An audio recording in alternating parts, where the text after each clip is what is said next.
ہمارے بعض مسلمان بھائی عید میلاد النبی صلی اللہ علیہ وآلہ وسلم منانے کو بدعت کہتے ہیں۔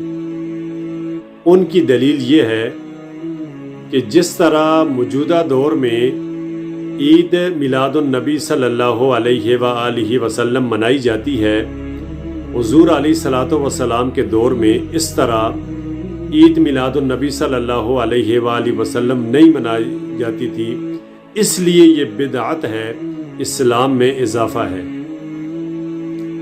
ناظرین کرام، اگر ہم اپنے ان مسلمان بھائیوں کی اس دلیل کو مان بھی لیں کہ جو کام حضور علیہ الصلوۃ والسلام کے دور میں نہیں تھا، اگر اب وہ کام ہم کریں گے تو وہ بدعت ہے اور اسلام میں اضافہ ہے، تو بے شمار کام ایسے ہیں جن کی اصل اور بنیاد تو حضور علیہ الصلوۃ والسلام کے دور میں تھی، لیکن ان کاموں میں اضافہ حضور علیہ الصلوۃ والسلام کے دور کے بعد ہوا۔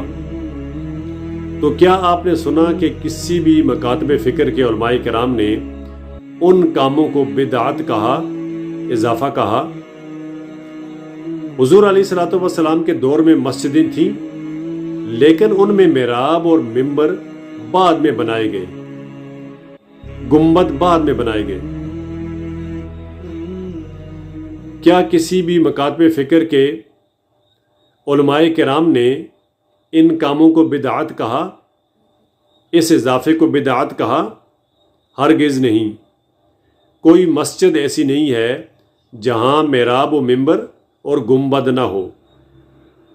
حضور علیہ الصلوۃ والسلام کے دور میں قرآن تھا، لیکن اسے کتابی شکل بعد میں دی گئی۔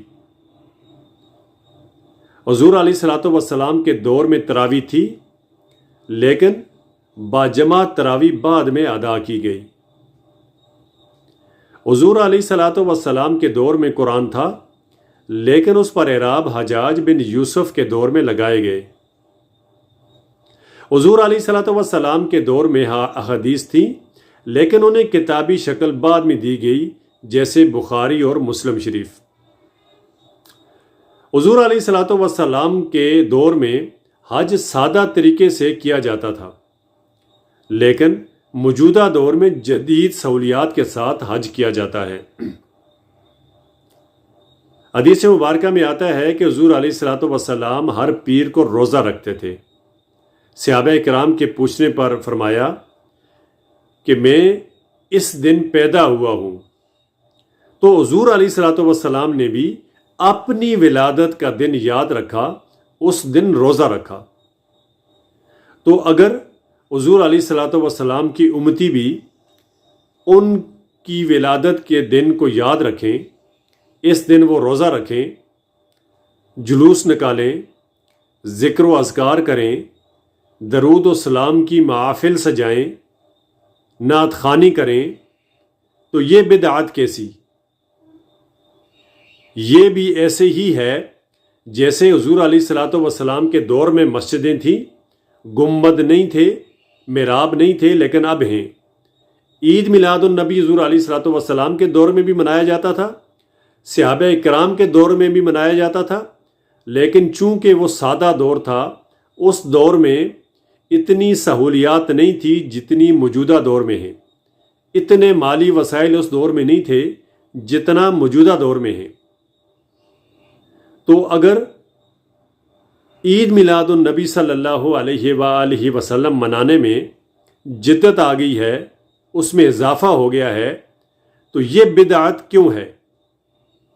یا تو سارے کام بدعت ہوں، سارے کاموں کو اسلام میں اضافہ کہیں، صرف ان کاموں کو آپ بدعت کیوں کہتے ہیں جن کا براہ راست حضور علیہ الصلوۃ والسلام کے ساتھ تعلق ہے؟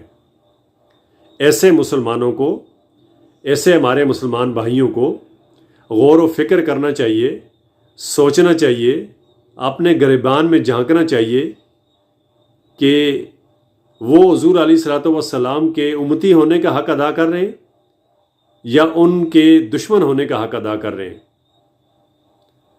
اللہ تبارک و تعالیٰ نے قرآن مجید میں متعدد جگہ پر ارشاد فرمایا ہے کہ جب اللہ کی طرف سے تمہیں اس کا فضل اس کی رحمت یا اس کی نعمت میسر آئے تو خوب خوشی منایا کرو۔ تو چونکہ حضور علیہ الصلوۃ والسلام کائنات کی سب سے بڑی خوشی ہیں، سب سے بڑا فضل ہیں، سب سے بڑی رحمتیں، سب سے بڑی نعمتیں، تو اس لیے حضور علیہ الصلوۃ والسلام کے امتی ان کی ولادت کے دن کو مناتے ہیں، سیلیبریٹ کرتے ہیں، خوشی مناتے ہیں۔ تو یہ کہاں سے بدعت ہو گئی، کہاں سے اسلام میں اضافہ ہو گیا؟ اللہ تعالیٰ تو خود حکم دے رہا ہے۔ اللہ تعالیٰ نے قرآن مجید میں ارشاد فرمایا ہے کہ وَرَفَعْنَا لَكَ ذِكْرَكَ، اے محبوب میں نے آپ کے ذکر کو بلند کر دیا ہے۔ تو ذکر کو بلند کرنا کیسا ہوتا ہے؟ ایسے ہی ہوتا ہے کہ جیسے ہر سال جشن عید میلاد النبی صلی اللہ علیہ وآلہ وسلم پچھلے سالوں کی نسبت زیادہ منایا جاتا ہے۔ ایسے نہیں ہوتا کہ پچھلے سال عید میلاد النبی کے جلوس کم نکلے ہوں یا پچھلے سال زیادہ نکلے تھے اس سال کم ہوئے ہوں، ایسا نہیں ہوتا۔ ہر سال حضور علیہ الصلوۃ والسلام کے جشن میلاد میں اضافہ ہوتا ہے، پوری دنیا میں محافل میں اضافہ ہوتا ہے، جلوسوں میں اضافہ ہوتا ہے، درود و سلام کی صدائیں بلند ہوتی ہیں۔ تو یہی حضور علیہ الصلوۃ والسلام کا ذکر بلند ہوتا ہے، جیسے اللہ نے قرآن میں ارشاد فرمایا ہے۔ اللہ تعالیٰ نے قرآن میں کسی اور جگہ بھی ارشاد فرمایا ہے کہ ہم نے مسلمانوں پر احسان فرمایا ہے کہ انہی میں سے ایک رسول کو مبعوث فرمایا ہے۔ تو یہ اللہ کا اتنا بڑا احسان ہے، تو اس احسان کا شکر ادا کرنے کے لیے ہم کیوں نہ جشن عید میلاد النبی صلی اللہ علیہ وآلہ وسلم منائیں؟ جو مسلمان بھائی یہ اعتراض کرتے ہیں کہ یہ بدعات ہیں، اسلام میں اضافہ ہے، ہمیں تو کہیں بھی اسلام میں اضافہ نظر نہیں آتا، ہم تو اسے عین اسلام کہتے ہیں۔ تو جس شخص کو حضور علیہ الصلوۃ والسلام کے اس دنیا میں تشریف لانے کی خوشی نہیں ہے، اس کو تو اپنے مسلمان ہونے پر فکر کرنی چاہیے، غور و فکر کرنا چاہیے کہ جس کو اپنے نبی کے اس دنیا میں آنے کی خوشی نہیں ہے، وہ خوشی نہیں مناتا۔ خوشی ہوتی ہی وہی ہے جس کا اظہار کیا جائے۔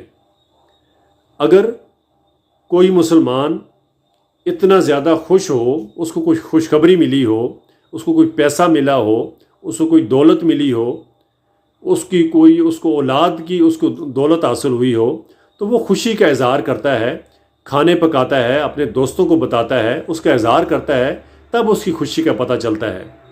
تو ایسے ہی حضور علیہ الصلوۃ والسلام کے دیوانے اپنی خوشی کا کھل کر اظہار کرتے ہیں، جھنڈیاں لگاتے ہیں، چراغاں کرتے ہیں، کھانے کا اہتمام کرتے ہیں، درود و سلام کی محافل سجاتے ہیں، تاکہ پتہ چلے کہ حضور کے دیوانے خوش ہیں، ان کو خوشی ہے کہ اس دن حضور علیہ الصلوۃ والسلام اس دنیا میں تشریف لائے۔ تو جو مسلمان بھائی عید میلاد النبی منانے سے منع کرتے ہیں، ان کو غور و فکر کرنا چاہیے، قرآن کا مطالعہ کرنا چاہیے، حدیث کو پڑھنا چاہیے، صحابہ کرام کے اقوال کو پڑھنا چاہیے، سیرت کی کتب پڑھنی چاہیے، تاریخ کی کتب پڑھنی چاہیے کہ یہ تواتر کے ساتھ حضور علیہ الصلوۃ والسلام کا جو جشن میلاد ہے یہ منایا جاتا رہا ہے۔ ایسے نہیں ہے کہ برِ صغیر میں شروع ہوا ہو یا کئی صدیاں پیچھے شروع ہوا ہو، یہ 1400 سال سے جشن عید میلاد النبی اور حضور علیہ الصلوۃ والسلام کا میلاد منایا جاتا رہا ہے، اور یہ قیامت تک منایا جاتا رہے گا۔